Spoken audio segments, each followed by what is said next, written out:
Olá, seja bem-vindo ao Café Filosófico, um projeto de extensão do Grupo de Estudos em Metafísica e Tradição da UFRN. Nesta temporada, a gente faz uma parceria com o Renatura, grupo de pesquisa da Universidade Federal de Juiz de Fora. Estou aqui com o professor Clodomir Barros de Andrade, coordenador do Renatura. E hoje a gente recebe o professor José Nicolau Julião, da Federal Rural do Rio de Janeiro. Já cumprimento a ambos e dou os parabéns pelo nosso dia. Hoje é o dia do professor, não é? Então, sejam bem-vindos, colegas. E a ideia é conversar com o Nicolau sobre essa ideia de um Nietzsche telúrico. Então, já passo a palavra para o Miro e depois já o Nicolau pode começar a apresentar suas ideias. A gente vai puxar uma conversa aqui. Obrigado pela presença, Nicolau. Abraço, pessoal. Prazer estar aqui mais uma vez reunido. Renatura se juntando aqui ao gente, o Café Filosófico da UFRN, para mais uma vez nós trazemos um convidado e uma convidada que nos ajude, então, a pensar, esse que é o nome do nosso ciclo, Pensar a Terra. O professor Nicolau é um especialista na obra de Nietzsche, eu tenho certeza que vai ser uma conversa muito agradável, uma reflexão muito interessante, e faço aqui também, como professor Federico, os nossos votos para os professores e as professoras que nos assistem. Muito obrigado, Julião, pela presença. Forte abraço, pessoal. Vamos lá. Ok. Boa tarde a todos. Muito obrigado pelo convite, meus amigos de graduação, Fred e o Miro, os quais eu trato com corruptela de nomes, e é um grande prazer, grande alegria estar mais uma vez com vocês. O Miro e o Fred me pediram que eu pensasse junto com eles essa questão festiva do Nietzsche sobre a Terra. E então eu fiz o levantamento de algumas passagens importantes do Nietzsche sobre o tema e gostaria de apresentar para vocês aqui algumas ideias para que nós pensássemos juntos. Primeiro, o uso. Todos nós sabemos que o Nietzsche é um filósofo que pensa a partir de metáforas, né? Quer dizer, o Nietzsche prefere as metáforas do que as definições de objetos, de coisas, do mundo. Então, quando ele usa o termo terra, o termo, ou a noção, ela representa uma metáfora. O que o Nietzsche quer dizer com terra? Na minha interpretação, eu penso de duas formas. Primeiro, um afastamento da metafísica primitiva de Platão e do cristianismo, devido serem dois modelos que apontam o seu fundamento para uma autoridade externa à Terra, uma autoridade transcendente. E todos nós sabemos que o Nietzsche é um filósofo da imanência. Então, nesse sentido, a Terra tem essa conotação de imanência, de trazer o homem para as suas bases telúricas. Esse é um aspecto. O outro aspecto, também metafórico, tem a ver com a questão do retorno à natureza, que, em última instância, as duas formas de uso dessa metáfora terra estão intimamente entrelaçadas. Só por uma questão didática, expositiva, que eu estou fazendo essa distinção, mas que, no fundo, são partes, né, da mesma moeda. Então, se afastar da metafísica em Nietzsche é a mesma coisa do que retornar à natureza. Então, esse uso metafórico da Terra ele tem essa dupla conotação. Por outro lado, nesse segundo uso, ou mesmo no primeiro uso, tem uma forte conotação crítica do homem, como sendo o agente da metafísica, ou seja, aquele que sofre as ações que os conceitos, que os valores universais, metafísicos, lhe implicam, ou seja, acometem o homem. Por outro lado, também esse retorno à natureza tem uma conotação crítica no sentido de buscar outros paradigmas para o homem que não seja aquilo que, desde a metafísica, caracteriza o homem como zoon logon, ou seja, o homem caracterizado por uma carga de racionalidade e de razão. Então, o retorno à Terra, o retorno aos princípios da natureza, estabelece um distanciamento desse tipo homem, esse homem metafísico, e, consequentemente, desse homem racional, científico, que aposta no progresso. Então, Nietzsche tem essa crítica ao antropocentrismo, ao homem, a partir desse enfrentamento com essa temática da Terra. Essas questões, elas aparecem desde o primeiro Nietzsche, lá do jovem Nietzsche. Eu já tive uma oportunidade, num evento em Natal, de conversar com o Fred e o Miro acerca desse retorno do Nietzsche à natureza, quando lá, antes ainda do nascimento da tragédia, o Nietzsche pensava sobre a origem da linguagem, que ele iria buscar uma origem na natureza, mostrando que a cultura que fazia com que aqueles princípios iniciais do balbúcio, do rugido e das mímicas naturais no estado de natureza, quando passado para o estado da cultura, se transformavam numa linguagem racional. Então, a racionalidade, que normalmente é atribuída à origem da linguagem, o Nietzsche recusa em parte, ou seja, recusa totalmente a ideia de que essa natureza seja racional, mas embarca na tese de que a linguagem é natural. A linguagem é natural, só que desprendida de racionalidade. A racionalidade se dá a partir do advento da cultura. E dessa forma, há um relativismo cultural, porque a linguagem, segundo Nietzsche, e o Nietzsche embarca aí numas teses do Herder, é que ela faz parte do desenvolvimento, do progresso de cada cultura. Então, as línguas são relativas a determinadas culturas. Essa ideia ela é muito parecida com o que o Nietzsche, de certo modo, pensa quando fala de retorno à natureza nos textos intermediários.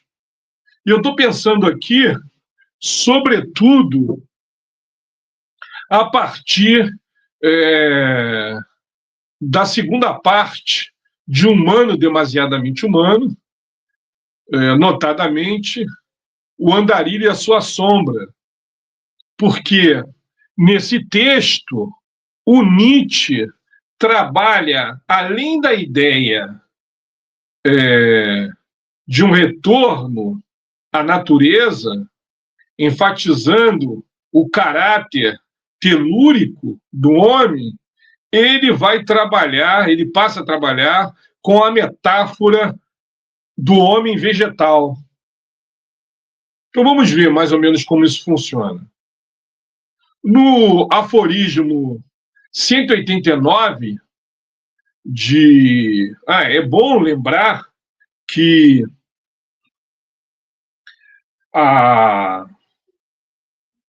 o primeiro aforismo, né, do homem, do Andarilho e Sua Sombra, é intitulado Da Árvore do Conhecimento. Essa é uma informação importante, ou seja, é um livro que começa já com uma metáfora vegetal, a ideia da árvore do conhecimento. E também é bom demarcar que o afeto do conhecimento é um afeto importante para o Nietzsche a partir desse texto também,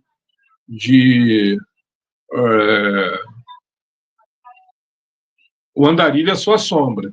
Então, nessa mesma obra, o Nietzsche, de início, logo, lança essa tese, essa ideia de uma árvore do conhecimento.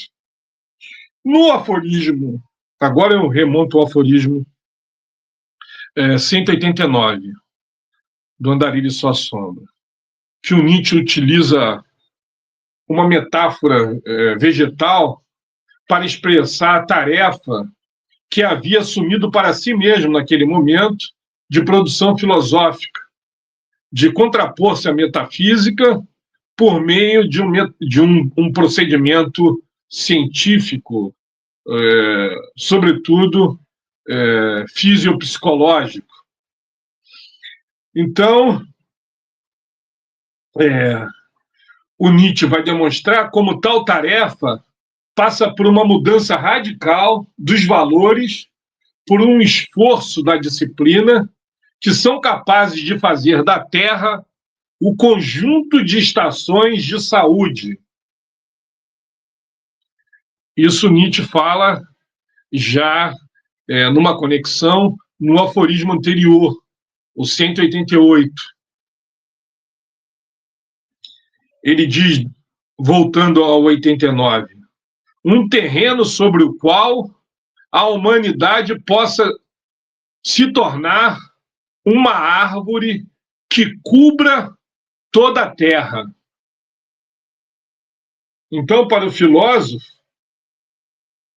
a superpopulação criaria inúmeras variedades e aumentaria a chance de que a humanidade sobre a Terra pudesse produzir bons frutos por meio de diferentes experiências. Caberia, portanto, ao homem de agora a grande tarefa de preparar a Terra para uma vegetação da mais jubilosa fecundidade, diz Nietzsche nesse mesmo aforismo, o 189.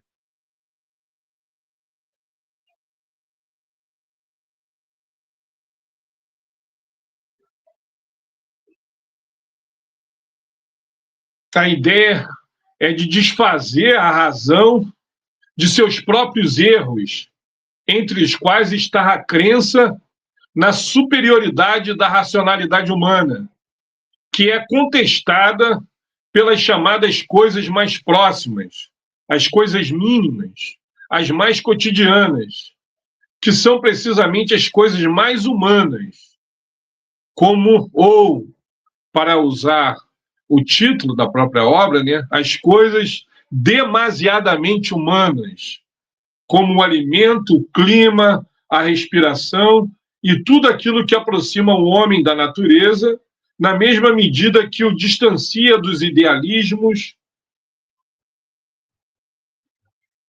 da cultura europeia tradicional. Não é por acaso que esses textos que o Nietzsche se utiliza da metáfora também, o paradigma da vida vegetal, já estão desde o começo da obra, o Andarilho e a sua sombra, como o título que eu já falei no primeiro aforismo, a ideia da árvore do conhecimento. A árvore do conhecimento serve de alerta para a diferença entre os idealismos que professam a crença na verdade e na liberdade como conceitos puros. E o Nietzsche também fala da árvore da vida, aquela cujos frutos são as coisas humanas, que é marcado pela verossemelhança, o Freischlichkeit, a frase, na verdade, é um substantivo feminino, essa verossemelhança, pela aparência, ou seja, pelos erros e pela ilusão, como Nietzsche insiste inúmeras vezes em humano demasiadamente humano. Então, para o filósofo, reconhecer que o erro faz parte da vida e que a vida é ilusão e fantasia é salvá-la da moralização e devolvê-la à natureza. Um processo que o Nietzsche classifica como a inocência, o qual seria o produto do seu esforço teórico. Tudo é necessidade, tudo é inocência, e o conhecimento é a via para compreender esta inocência, diz Nietzsche no aforismo 107 de Humano Demasiadamente Humano. Isso significa que o conhecimento não pode ser outra coisa do que uma necessidade vital. Veja que quando Nietzsche fala que o conhecimento não pode ser outra coisa senão uma necessidade vital, ele está desvencilhando a ideia do conhecimento da racionalidade. Ou seja, o conhecimento, para o Nietzsche, é mais um afeto. E mais do que isso, não é apenas mais um afeto. É o afeto fundamental. É o único afeto que, no processo de suspensão dos afetos que o humano demasiadamente humano propõe, ele é o único que o Nietzsche percebe que ele não pode se desvencilhar. E não pode se desvencilhar por essa necessidade vital. Se desvencilhar desse, a própria vida se esvainece. Então, é muito importante essa ideia do conhecimento como ímpeto, como impulso vital. E isso Nietzsche não abre mão, e toda obra intermediária, de certa forma, ela é para dignificar essa ideia, sobretudo a partir do conceito dessa época, que é fundamental, que é o conceito de Freigaster, o espírito livre. Então, o espírito livre é aquele que é, de certa forma, movido, impulsionado pelo ímpeto, pelo afeto do conhecimento. Isso significa que o conhecimento não pode ser outra coisa do que uma necessidade vital, ou seja, que se efetiva a partir das raízes humanas e mundanas, e não a partir de ideais metafísicos, racionais, que moralizam e condenaram o que é natural. É nessa perspectiva que nasce a grande tarefa: criar um homem sábio e inocente, consciente da inocência, da mesma forma regular, como hoje produz o homem tolo, injusto, inconsciente da culpa.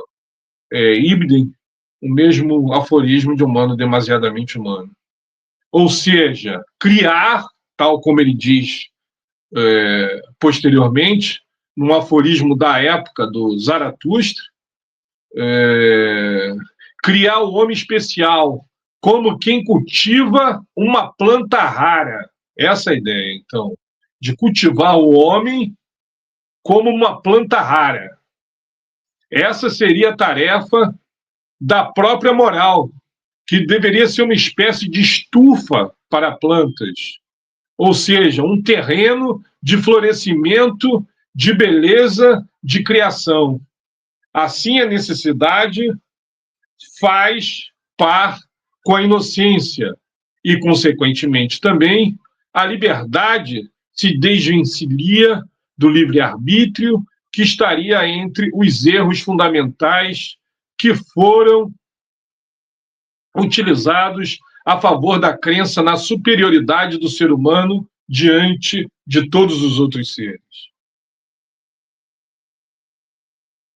Diz Nietzsche no aforismo 12 de O Andarilho e Sua Sombra: sem os erros que operam em todos o prazer e desprazer psíquico, jamais teria surgido uma humanidade cujo sentimento básico é que o homem constitui-se como um único ser livre num mundo de não liberdade, o perene taumaturgo, não importando que haja bem ou mal, ou superanimal, o quase Deus, o sentido da criação, o impensável como inexistente, a chave do mistério cósmico, o grande dominador, o desprezador da natureza, o ser que chama a sua história de Weltgeschichte, história universal. Vanitas vanitatum, homo, vaidade das vaidades é o homem.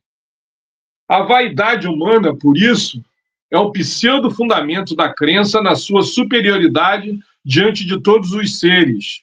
Um tal erro seria desfeito pela aplicação da razão, tal como Nietzsche a compreende e a pratica nessa fase de seu pensamento. Uma razão que se distancia da metafísica na medida em que se religa com a vida. O seu resultado é a inocência da natureza e o reconhecimento de um novo caminho para a humanidade, um caminho capaz de restabelecer o vínculo entre o homem e o mundo. Ora, ao contrário, dadas suas transposições, a natureza até agora, a moral, tem sido uma espécie de prisão que adoece e enfraquece. Muitas cadeias foram postas no homem para que ele desaprendesse se comportar como um animal. Diz Nietzsche isso no aforismo 350 de O Andarilho e Sua Sombra. Então, para Nietzsche, o aliviamento da vida é um modo de enfrentar a enfermidade das cadeias, e isso exige uma alegria e um contentamento com a vida, com as coisas mais próximas, humanas e mundanas.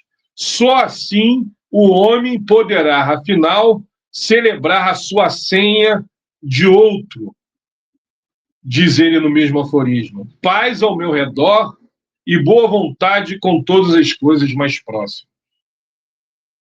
Tal celebração da vida, associada, portanto, não ao livre-arbítrio, mas à liberdade que nasce não do livramento da vida, trata-se, como demonstram alguns intérpretes de Nietzsche, de não aliviar-se da vida negando a vida, mas aliviar-se dos pesos que lhe foram impostos pela moral.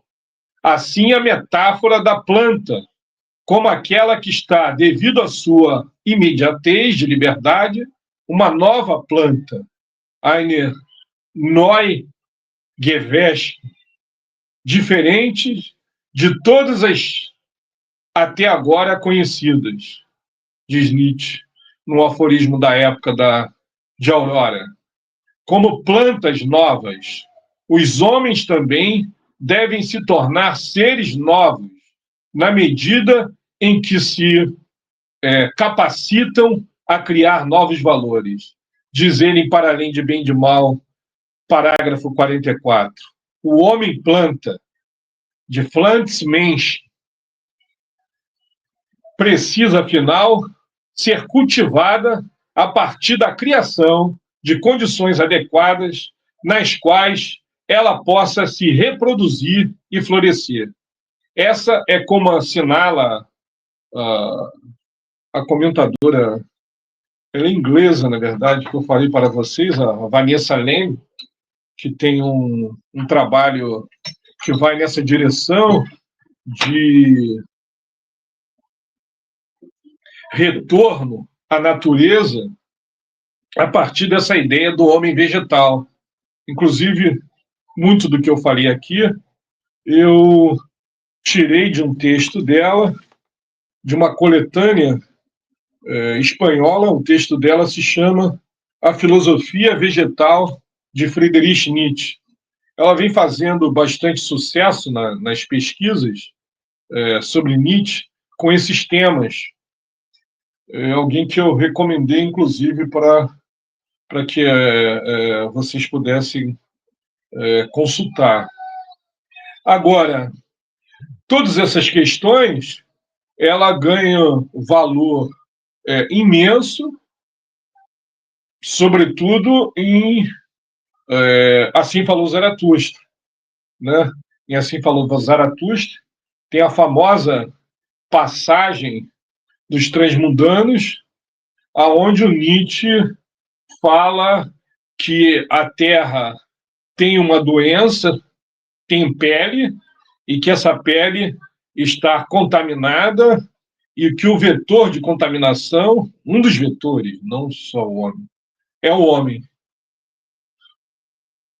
E todo, de certa forma, o Zaratustra, que é um texto onde o Nietzsche anuncia o seu novo homem, a sua teoria mais bem elaborada acerca do homem, Übermensch, diz que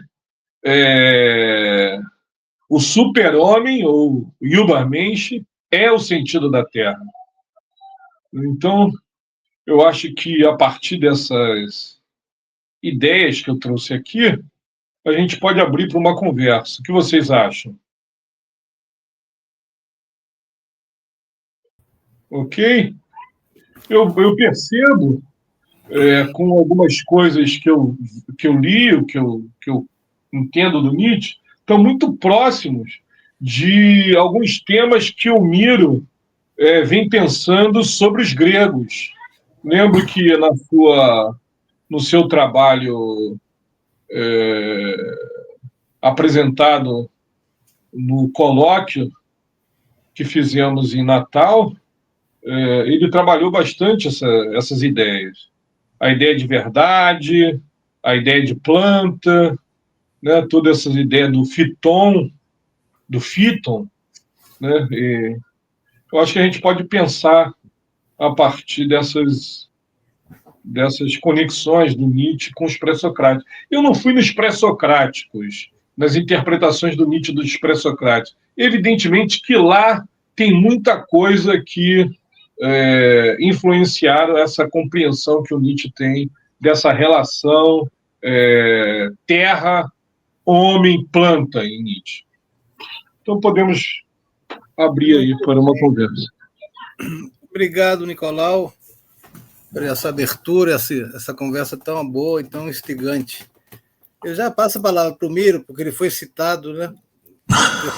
Das conversas que tivemos aqui em Natal, mas o Miro acho que pode falar um pouco sobre isso. Eu tenho algumas questões assim, mas acho que eu compreendi um pouco o que o Nicolau está me indicando.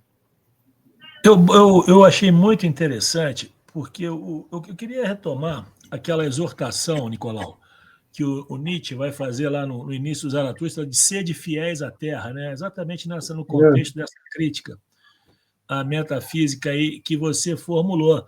E aí tem uma questão muito interessante, que o Nietzsche, em vários momentos da obra dele, ele faz uma crítica severa, por exemplo, à noção estoica de natureza, né? Ele fala assim, mas estoicos, seguir a natureza, será que vocês querem realmente isso, né?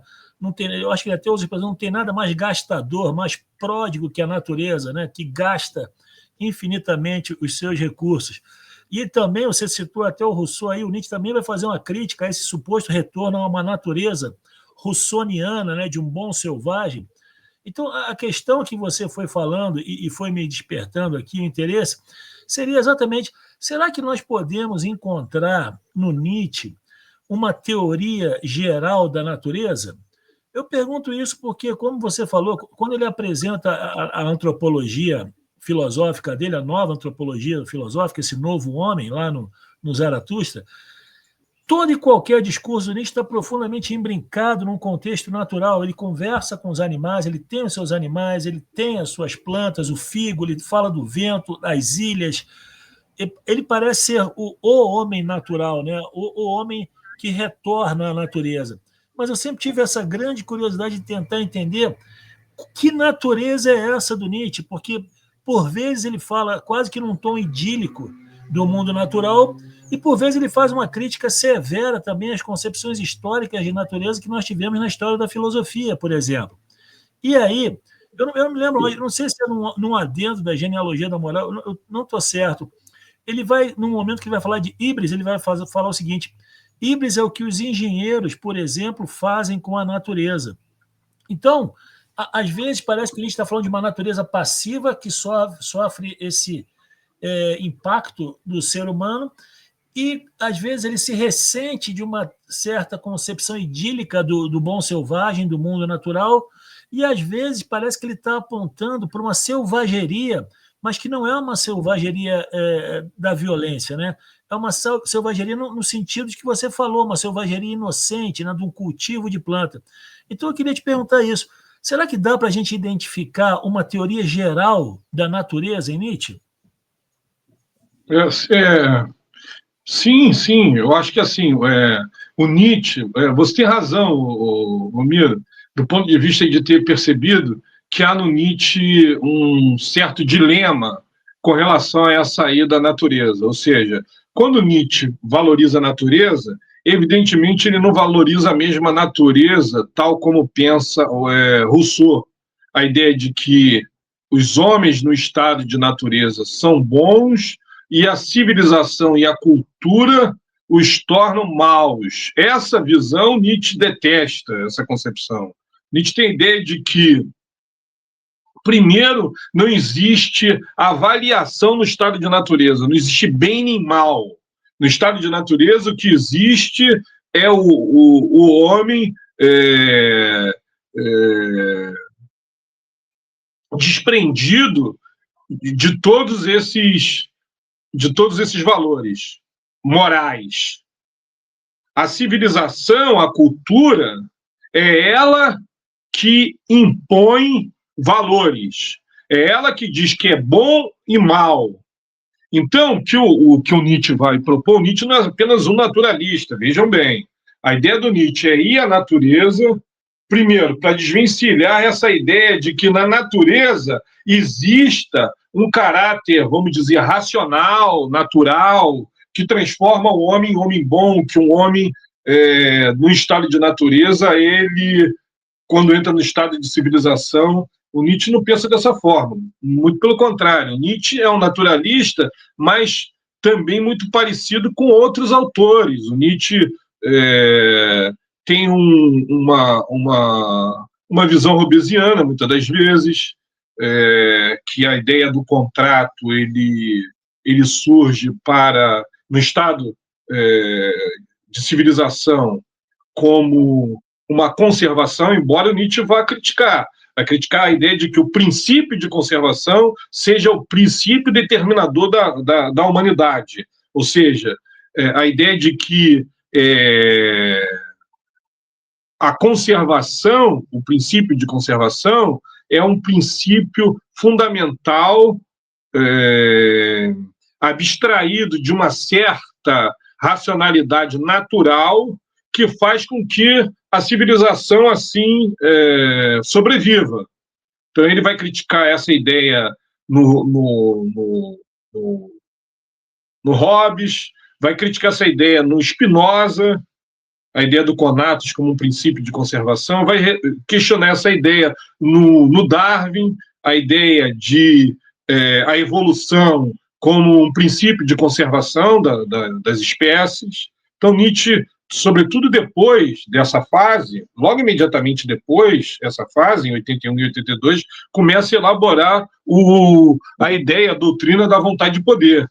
Então, a doutrina da vontade de poder, ela vai permitir a Nietzsche um outro paradigma que não da conservação, a ideia da superação, do Mehrung, do Steigerung.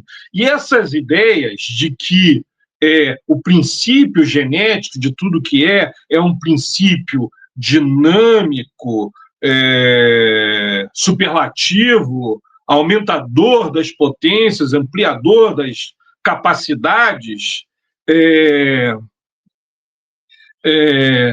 em oposição a essa ideia de uma conservação. O que eu queria dizer é o seguinte, que essa ideia ela está mais coadunada com a própria natureza, porque na natureza nada é perdulário, ou seja, na natureza, ela, assim como nas plantas, isso é perceptível, tudo, segundo a fisiologia, podemos perceber isso na fisiologia das plantas, que serve como um paradigma do novo homem, a ideia de que as plantas fisiologicamente crescem, se expandem. Então, no estado de natureza, essa fisiologia que as plantas tão bem expressam como exemplos de que o homem deve seguir. Ou seja, o homem, no estado cultural, deve permitir que esse processo singular não, fisiológico, vamos chamar assim, esse processo fisiológico de ampliação das potências se estabeleça. Então, dessa forma, o Nietzsche é um filósofo da natureza, mas de uma natureza a serviço da cultura. O Nietzsche é um pensador da cultura também. Ele pensa na cultura elevada. Então, trazer para o âmbito da cultura e da civilização a manifestação natural desse regulamento. E, dessa forma, se afastando daquilo que o processo racional estabeleceu, que se manifestou como moral, como moralidade, como regras de conduta, que levou o homem, segundo Nietzsche, a esse estado de decadência.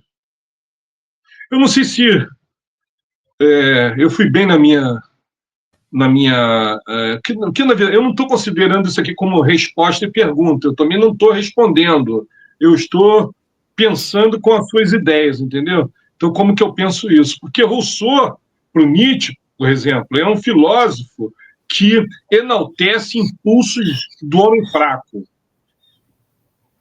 A ideia de justiça rousseauiana, a própria Revolução Francesa, tão estimulada por Rousseau, e dessa forma é por isso que o Nietzsche gosta do Voltaire, que é um pensador civilizatório, que acha que a humanidade ela deve avançar num estilo de vida aristocrático, ampliado da civilização. A civilização ela deve ser ampliada, melhorada. O Nietzsche tem essa ideia de um melhoramento através dessas capacidades de desenvolvimento e de conforto que, de certa forma, a humanidade conquistou. Isso tudo parece um pouco problemático se a gente pega só as teses desse retorno à natureza. E o Nietzsche tem o tempo todo isso, é uma ideia assim, ele fala de retorno à natureza em várias passagens do seu processo de desenvolvimento intelectual. Então parece que assim, é uma ideia de retorno à natureza, mas não para se tornar vou usar uma metáfora, um macaco, né, um selvagem, mas para fazer com que a civilização cresça, para que a cultura se eleve, para que o homem se torne grande, superior, super-homem. Essa é a ideia. Eu fico pensando assim no que você falou, e às vezes eu fico com a dúvida se o Nietzsche, ele de fato está fazendo uma diferenciação entre cultura e natura, porque, por vezes, parece que ele está pensando num processo de enxerto, de baudelarização do ser humano, de tal maneira que a gente chegue a conceber o que a gente chama de cultura como sendo modalização humana do natural, da natureza humana, né? Eu acho também isso, que há essa... No Nietzsche não há uma como no estruturalismo, né? Cultura versus natureza. Eu pensei logo até no cinema, né? O cinema Godard, né? A ideia cultura versus natureza, ou mesmo estruturalismo, que pensou essa ideia. No Nietzsche, eu acho que há síntese é um termo que o Nietzsche não iria gostar muito. Eu acho que o Nietzsche não gosta dessa ideia de uma síntese, mas de uma colaboração. Colaboração das duas. Eu falar, mas eu estava lendo. Estados. Eu estava lendo o teu livro, Nietzsche e o Renascimento, e aí você tem uma hora que você fala daquela. Quase você chega a falar de uma nova pedagogia, né? Da necessidade de construir uma nova pedagogia para esse novo homem. E essa pedagogia substituiria a metafísica pela história, né? Uma questão anímica pela questão da fisiologia. E eu fico imaginando assim, que elementos dessa pedagogia desse homem novo poderia nos ajudar exatamente a essa recondução, no sentido próprio que você está colocando, né? De reposicionar o homem como ente natural também. Ou seja, qual seria a possibilidade da gente imaginar uma paideia, uma pedagogia que nos encaminhasse para esse retorno a uma certa natureza, né, que o Nietzsche está colocando? Acho que foi capaz de cair. O Nietzsche, lá no Renascimento, ele tem essa ideia de retorno à natureza. A radicalidade seria Cesare Borgia, porque o Cesare Borgia, que ele chama de animal de rapina, mesma metáfora que ele usa para Napoleão, ele traz algo que a moralidade, que a cultura ocidental, sobretudo através do cristianismo, mesmo antes com o platonismo, renegou a ideia de que a violência e a crueldade são constitutivos do processo civilizatório. Então, o Cesare Borgia, ao ser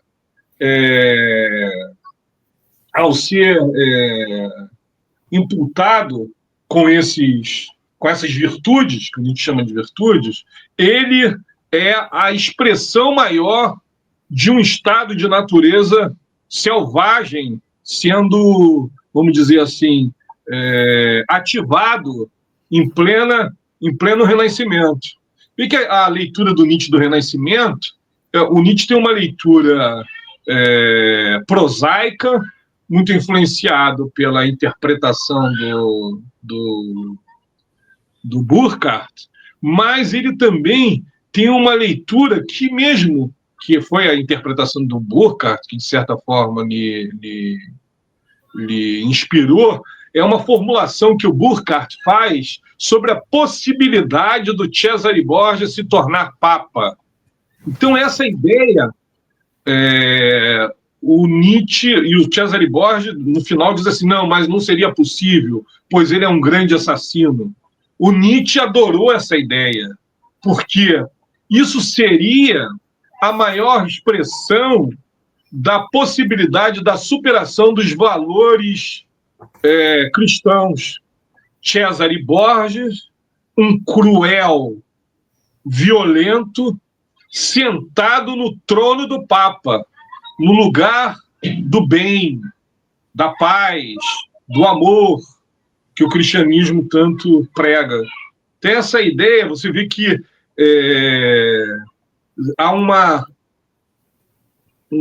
coadunação entre a ideia de uma selvageria natural com uma civilização, né? A ideia de papa e etc., a instituição eclesiástica, e o César Borges sendo colocado nesse meio. Essas ideias são assim, o que eu venho pensando mais. Eu tenho pensado que é o seguinte, em contraposição a muitos colegas, porque eu tenho visto, tem uma onda muito grande, um discurso ecológico, a ideia do antropoceno. Então, todas essas ideias, elas estão muito próximas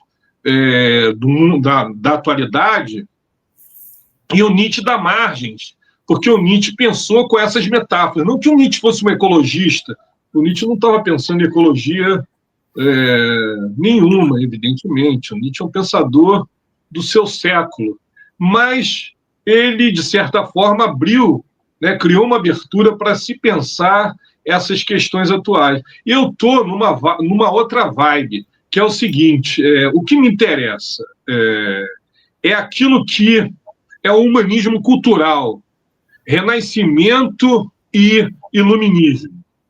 Então, a minha ideia é como que o Nietzsche tem uma leitura prosaica desses movimentos e, ao mesmo tempo, uma leitura apologética desses movimentos.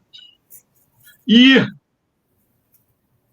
por mais que pareça paradoxal, também tem uma leitura crítica, porque, na sua leitura prosaica, tanto o Renascimento como o Iluminismo ainda estão ligados ao antropocentrismo que ele tanto critica. Ainda fazem apologias do homem comum que eu digo do homem dominante, né? E aí a minha ideia é que o Nietzsche vai nesses humanismos para extrair de lá um anti-humanismo.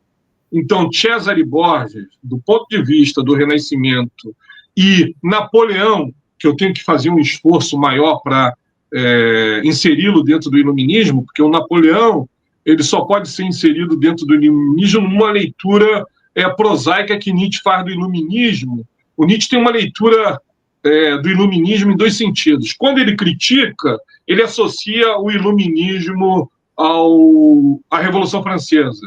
E dessa forma aparece a figura de Napoleão. Mas quando ele faz uma apologia do Iluminismo, ele faz uma apologia maior via Voltaire. Vocês sabem que Humano Demasiadamente Humano foi escrito em homenagem ao centenário de Voltaire. Então, quando ele tem uma leitura prosaica, positiva, não negativa do Iluminismo, ele a festeja a partir de Voltaire.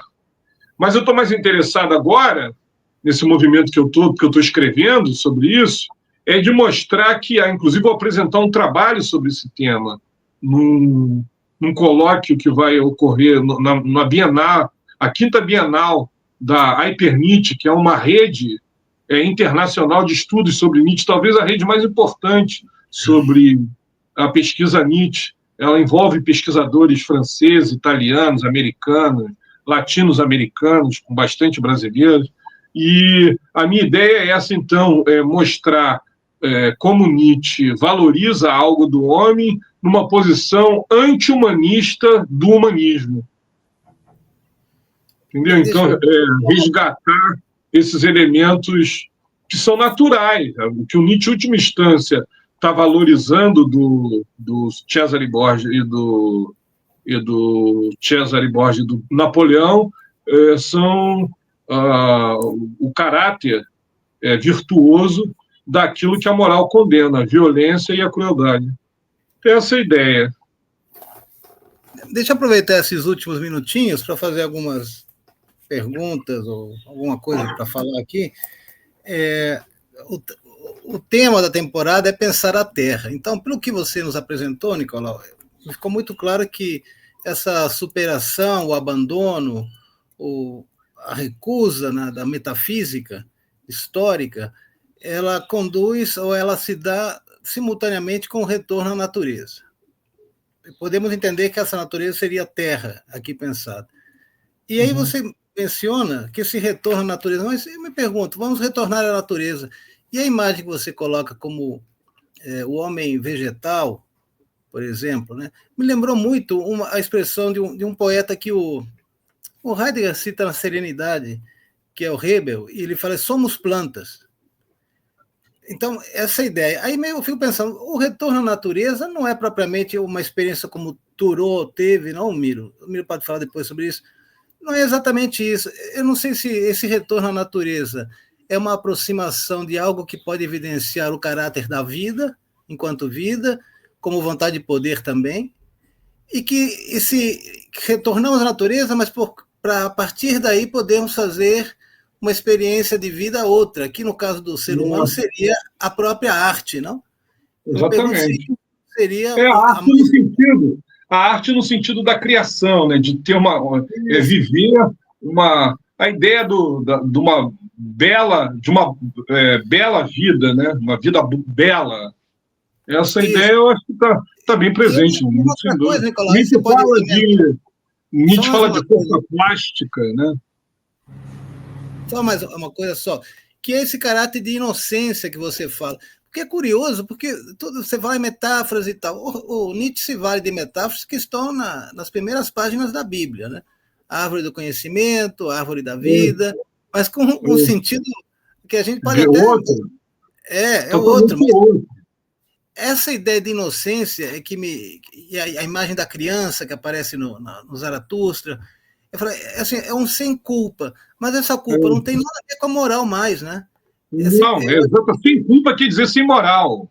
Inocência quer dizer sem moral. E é isso que, ao mesmo tempo, não só sem moral, mas aquilo também que alimenta a moral, como, por exemplo, a memória. Então, Nietzsche vai valorizar o esquecimento nessa inocência, porque quando se esquece, a gente cria.